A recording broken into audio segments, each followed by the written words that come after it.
ابلیس کو یعنی کہ شیطان جو ہے ڈیول جس کو انگلش میں آپ کہہ رہے ہیں، وہ خدا سے نہیں لڑ رہا، وہ تو خدا سے ڈرتا ہے۔ اصل میں اس کا مقابلہ ہو رہا ہے انسانوں کے ساتھ، کیونکہ انسان کے باپ جب بنا تھا نا، ان سب انسانوں کا جو پہلا جو انسان بنا تھا، یعنی جس کو فادر بھی کہا جاتا ہے، فادر آف ہیومنس، آدم جو نام تھا ان کا، آدم علیہ السلام، وہ بنے تھے، ان کو سجدہ کرنے کا حکم دیا تھا اللہ نے۔ ابلیس نے انکار کر دیا تھا، وہ اپنے آپ کو چودھری سمجھتا تھا، بڑا سمجھتا تھا، طاقتور سمجھتا تھا، کیونکہ وہ جن ہے۔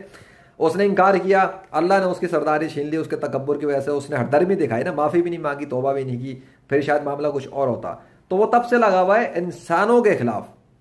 اور اس نے انسانوں کے ساتھ جو حال کیا ہے دیکھ لے، دنیا کے اندر 75% تقریباً جو ہے وہ غیر مسلم ہے، جو شیطان کے ہاتھوں میں یا رغمال ہے، مصنوعی خداؤں کی پوجا کر رہے ہیں، کوئی انسانوں کو خدا بنا کے بیٹھا ہوا ہے، کوئی انسان کی پوجا کر رہا ہے۔ اور جو 25% مسلمان ہیں جو اللہ کو مانتے ہیں، ان میں بھی اکثریت اللہ کا کہنا نہیں مانتی، اللہ